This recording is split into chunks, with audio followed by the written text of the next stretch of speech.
ہاں سر، اگلا سوال بھی یہ نسبتاً ایک تفصیلی سوال ہے، یا اس کی تفصیل جو ہے وہ درج کی گئی ہے، وہ میں اسی طرح آپ کی خدمت میں رکھ دیتا ہوں ان کی جگہوں کا ذکر کیے بغیر۔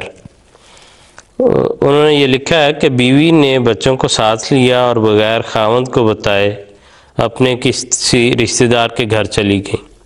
وہاں سے ویزا لے کے بیرون ملک چلی گئیں اور اپنے والدان کے پاس رہنے لگیں۔ 10 سال کا عرصہ گزر چکا ہے، دونوں میں سے نہ کسی نے طلاق مانگی نہ کسی نے دی۔ سوال یہ ہے کہ کیا شریعت کی نظر میں کوئی ایسا عرصہ معین ہے کہ جس کے بعد خود ہی طلاق ہو جائے اور لڑکی دوسری جگہ شادی کرنے کے لیے آزاد ہو؟ بات دراصل یہ ہے کہ اسلام نے نکاح کے بعد طلاق اور خلا ان دو ذرائع کو بیان فرمایا ہے یا مقرر کیا ہے میاں بیوی میں علیحدگی کے لیے۔ اگر خاوند اپنی بیوی کو طلاق علیحدہ کرنا چاہتا ہے، اسے علیحدگی چاہتا ہے، تو اس کو طلاق دے کے علیحدہ کر دے، اور کچھ حقوق ہیں جو اس پہ واجب ہوں گے۔ اور اگر عورت اپنے خاوند کے ساتھ نہیں رہنا چاہتی تو قضاء کے ذریعے، عدالت کے ذریعے خلا کی درخواست دے کے خلا لے لے اور علیحدگی لے لے۔ تو یہ دو طریق اگر کسی جگہ پہ نہیں ہیں تو وہ بہرحال جب تک اس طریق کو اختیار نہیں کرتے وہ میاں بیوی ہی ہیں۔ ہاں، اسلام نے دو اور ایسی صورتیں بیان فرمائی ہیں قرآن کریم میں، اور یہ دونوں صورتیں دراصل مرد کے ساتھ ہی تعلق رکھتی ہیں، اور وہ صورتیں ہیں ایک ایلا کی اور ایک زہار کی۔ ایلا یہ ہے کہ کوئی مرد یہ قسم کھا لے کہ میں اپنی بیوی کو تنگ کرنے کے لیے یہ قسم کھا لے کہ میں آئندہ اپنی بیوی کے قریب نہیں جاؤں گا، اسے تعلق قائم نہیں کروں گا۔ تو قرآن کریم نے ایسے مرد کے لیے یہ پھر شرط رکھی کہ اگر کوئی ایسا مرد قسم کھا لیتا ہے تو وہ اس کے لیے 4 ماہ کا عرصہ ہے، 4 ماہ کے عرصے کے اندر اندر وہ اپنی قسم کا کفارہ ادا کر کے اپنی بیوی کو واپس لے لے،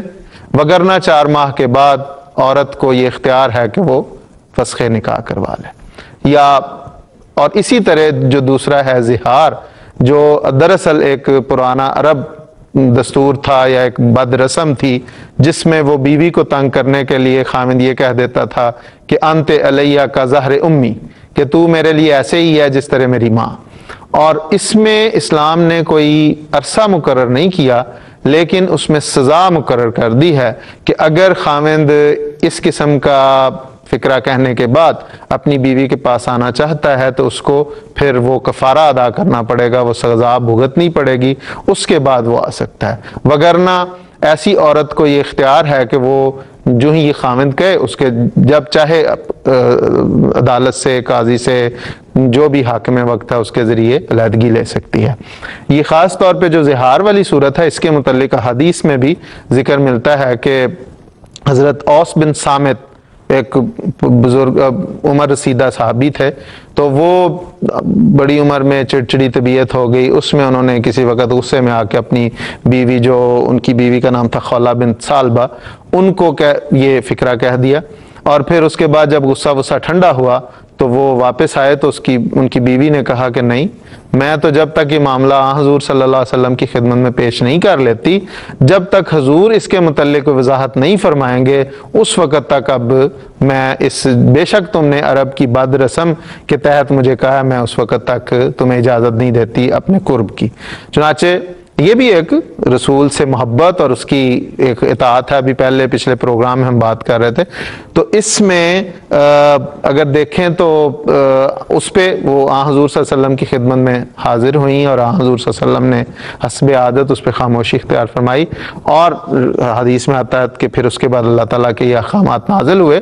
تو سیرت میں آتا، تاریخ میں آتا ہے کہ حضور صلی اللہ علیہ وسلم نے پھر اس کے خامند کو وہ کفارہ ادا کرنے کا حکم فرمایا اور پھر اس کو اجازت دی۔ حضرت مسیح موعود علیہ السلام نے بھی اس کے بارے میں جو الہ ہے اس کے بارے میں حضور فرماتے ہیں، وہ میں چند الفاظ برکت کی خاطر اور رہنمائی کی خاطر پڑھ دیتا ہوں۔ حضرت مسیح علیہ السلام فرماتے ہیں، جو شخص اپنی عورت کو ماں کہہ بیٹھے تو وہ حقیقت میں اس کی ماں نہیں ہو سکتی، ان کی مائیں وہی ہیں جن سے وہ پیدا ہوئے، سو یہ ان کی بات نامعقول اور سراسر جھوٹ ہے، اور خدا معاف کرنے والا اور بخشنے والا ہے، یہ دراصل حضور اس آیت کی ترجمہ فرما رہے ہیں اور وضاحت ساتھ تشریحی ترجمہ. اور جو لوگ ماں کہہ بیٹھیں اور پھر رجوع کریں تو اپنی عورت کو چھونے سے پہلے ایک گردن آزاد کریں، یعنی غلام آزاد کریں. یہی خدائے خبیر کی طرف سے نصیحت ہے. اور اگر گردن آزاد نہ کر سکیں تو اپنی عورت کو چھونے سے پہلے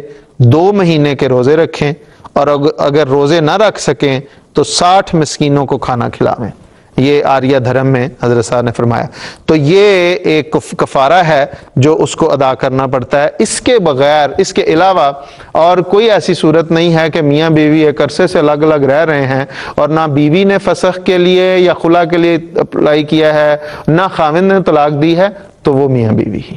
ان کی، یعنی شریعت کی نظر میں ان کی طلاق یا خلا کسی طرح وہ نہیں ہوئی. وہ از خود ان کو قانونی کاروائی کر کے تو پھر ہی وہ ہو سکتی ہے. اس کو وہ اپنے طور پر یہ نہیں کنسیڈر کر سکتے کہ جی یہ اتنا عرصہ ہو گیا ہے، اتنا عرصہ ہو گیا تو اس لیے از خود یہ آزاد ہو گئے ہیں اس عقد سے. جی بالکل ٹھیک ہے خان صاحب، بہت شکریہ، جزاکم اللہ احسن جزا.